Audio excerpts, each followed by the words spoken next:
സുഗമോദേവി സീരിയലിൻ്റെ ഏറ്റവും പുതിയ റിവ്യൂയിലേക്ക് എല്ലാ കൂട്ടുകാർക്കും സ്വാഗതം. സത്യങ്ങളൊക്കെ എല്ലാവരും തിരിച്ചറിഞ്ഞ ആ ഒരു സ്ഥിതിക്ക് നന്ദനെ എങ്ങനെയെങ്കിലും രക്ഷപ്പെടുത്താൻ നിയമോപദേശം തേടാനായിട്ട് സിദ്ധാർത്ഥനും ഗിരീഷും ഒക്കെ പല മാർഗവും ശ്രമിക്കുന്നുണ്ട്. അപ്പോൾ സിദ്ധാർത്ഥൻ തൻ്റെ സുഹൃത്തായിട്ടുള്ള ഒരു ജില്ലാ ജഡ്ജിയായി വിരമിച്ച ഒരു ഫ്രണ്ടിനെ മീറ്റ് ചെയ്യാമെന്നും നന്ദന് സംഭവിച്ച എല്ലാ കാര്യങ്ങളും ഷെയർ ചെയ്യാമെന്നും തീരുമാനിക്കുന്ന അതേ സമയം തന്നെ പ്രഭാവതിയാണെങ്കിൽ കാട്ടൂരാൻ വക്കീലിനെ കാണാൻ തീരുമാനിക്കുന്നുണ്ട്. കാട്ടൂരാൻ വക്കീൽ എന്ന് പറയുന്നത് സിദ്ധാർത്ഥനെ ബലരാമൻ വധക്കേസിൽ നിന്നും രക്ഷപ്പെടുത്തിക്കൊണ്ടുവന്ന ഏറ്റവും പ്രഗത്ഭനായിട്ടുള്ളൊരു വക്കീലാണ്. അഡ്വക്കേറ്റ് മോഹൻ തമ്പിയോട് പോലും വാദിച്ച് കേസ് വിജയിച്ച പ്രഭാവതിയും നന്ദനെയും സിദ്ധാർത്ഥനെയും ഗിരീഷിനെയും രജനിയൊക്കെ വ്യക്തമായിട്ട് അറിയാവുന്ന അവരുടെ സാമ്പത്തിക പശ്ചാത്തലവും ജീവിത രീതിയും അതുപോലെ ഇപ്പോഴത്തെ സ്ഥിതിയും മുമ്പത്തെ സ്ഥിതി അങ്ങനെ വേണ്ട എല്ലാ കാര്യങ്ങളും വ്യക്തമായിട്ട് അറിയാവുന്ന ഒരു വക്കീൽ എന്ന നിലയ്ക്ക് അവരൊരുപാട് സാമ്പത്തികമായിട്ട് പ്രതിസന്ധി നേരിട്ട സമയത്ത് പോലും അമിതമായി ഫീസൊന്നും ചോദിച്ച് മേടിക്കാതെ സിദ്ധാർത്ഥന് വേണ്ടി കേസ് വാദിച്ച് ഭംഗിയായിട്ട് മോഹൻ തമ്പി വക്കീലിനെ കേസ് വാദിച്ച് ജയിച്ച് ത്യാഗരാജൻ്റെയും അതുപോലെ അരുന്ധതി CP എന്നിവരുടെ കള്ളക്കളിയൊക്കെ പൊളിച്ച ഒരു വക്കീൽ എന്ന നിലയ്ക്ക് അദ്ദേഹത്തിനോട് കാര്യങ്ങൾ ഷെയർ ചെയ്യാനാണ് പ്രഭാവതി വിചാരിക്കുന്നത്. അപ്പം അങ്ങനെ പ്രഭാവതി കാട്ടൂരാൻ വക്കീലിനെ വിളിക്കുന്നുണ്ട്. വക്കീൽ ഇപ്പോൾ എവിടെയാണ്, കേസൊക്കെ എടുക്കുന്നുണ്ടോ, എനിക്കൊന്ന് അത്യാവശ്യമായിട്ട് കാണണമെന്ന് പറയുമ്പം അതിനെന്താ, വക്കീൽ ഓഫീസിലേക്ക് വന്നു, പിന്നെ ഫോണിലൂടെ പറയാൻ പറ്റുന്ന കാര്യമാണെന്നുണ്ടെങ്കിൽ ഫോണിലൂടെ ആയാലും പറഞ്ഞാൽ മതി എന്ന് പറയുമ്പം പ്രഭാവതി പറയുന്നു, അല്ല വക്കീലെ, ഫോണിലൂടെ പറയാൻ പറ്റുന്ന കാര്യമല്ല, നേരിട്ട് തന്നെ കണ്ട് സംസാരിക്കേണ്ട കാര്യമാണ് എന്ന് പറയുമ്പോൾ തീർച്ചയായിട്ടും വന്നോളാൻ പറഞ്ഞ് ഡേറ്റും കൊടുക്കുന്നുണ്ട്. അതനുസരിച്ച് പ്രഭാവതി ആണെങ്കിൽ കാട്ടൂരാൻ വക്കീലിനെ കാണാൻ വക്കീൽ ഓഫീസിലേക്ക് ചെല്ലുന്നുണ്ട്. അപ്പം കാട്ടൂരാൻ വക്കീൽ ഇവരുടെ വിഷമമൊന്നും അറിയുന്നില്ലല്ലോ. അല്ല, ഇപ്പം എത്ര നാളായി കണ്ടിട്ട്, മരുമകൾ MLA ആയെന്നൊക്കെ TV ന്യൂസിലൂടെയൊക്കെ കണ്ട്, എന്ന് നേരിട്ട് വന്ന് അഭിനന്ദിക്കണമെന്നൊക്കെ ഉണ്ടായിരുന്നു. പക്ഷെ കുറച്ച് തിരക്കുകൾ കാരണം പറ്റിയില്ല.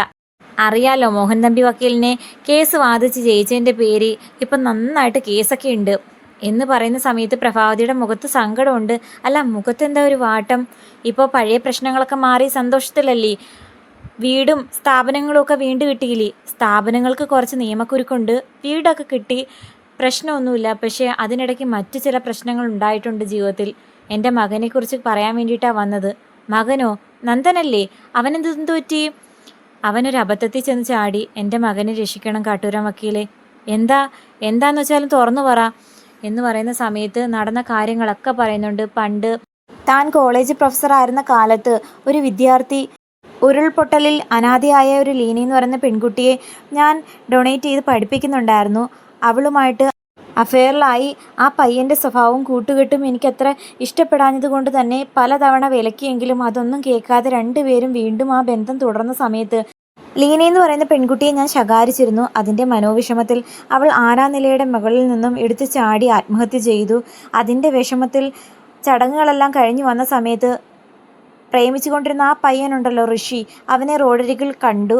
ആ ഒരു മനസ്സിൻ്റെ നിയന്ത്രണം വിട്ട സമയത്ത് എൻ്റെ വണ്ടി കൊണ്ട് അവനെ പാഞ്ഞിടിച്ച് അപകടത്തിൽ കുറച്ച് വർഷങ്ങൾ അവൻ തളർന്ന് കിടന്ന കിടപ്പിൽ തന്നെ കിടക്കേണ്ടി വന്നു.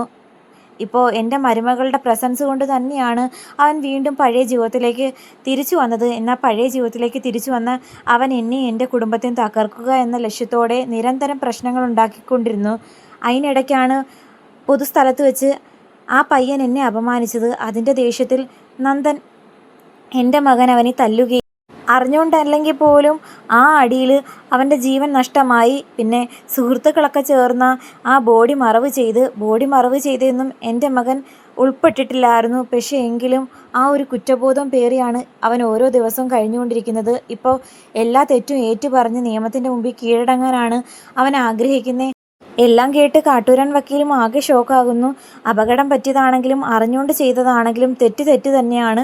പിന്നെ എല്ലാ കാര്യങ്ങളും കേട്ടതിൽ നിന്നും എനിക്ക് ചില സംശയങ്ങൾ തോന്നുന്നുണ്ട്. ഈ മരണപ്പെട്ട പയ്യൻ്റെ അമ്മ ഫിനാൻഷ്യലി നല്ല ഓക്കെ ആയിട്ടുള്ളൊരു സ്ത്രീയാണെന്ന് എനിക്ക് മനസ്സിലായി. പിന്നെ എന്തുകൊണ്ട് അരുന്ധതി എന്ന് പറയുന്ന ആ സ്ത്രീ മകനെ കാണാത്തതിൻ്റെ പേര് ഇത്ര നിസ്സാരമായി ടെൻഷനൊന്നുമില്ലാതെ കേസ് കൊടുക്കാതിരിക്കുന്നു? ഒരു തവണ കേസ് കൊടുത്തു എന്നാണ് അറിഞ്ഞത്. പക്ഷേ അതിനുശേഷം പിന്നീടുള്ള അപ്ഡേറ്റ് ഒന്നും അറിയില്ല. സാധാരണ ഇങ്ങനെയുള്ള സിറ്റുവേഷനിൽ കേസ് കൊടുത്ത് പോലീസ് കേസ് നന്നായിട്ട് അന്വേഷിക്കുന്നില്ല എന്ന് കാണുമ്പോൾ അവർ നിരന്തരം പ്രഷർ കൊടുക്കേണ്ടതാ.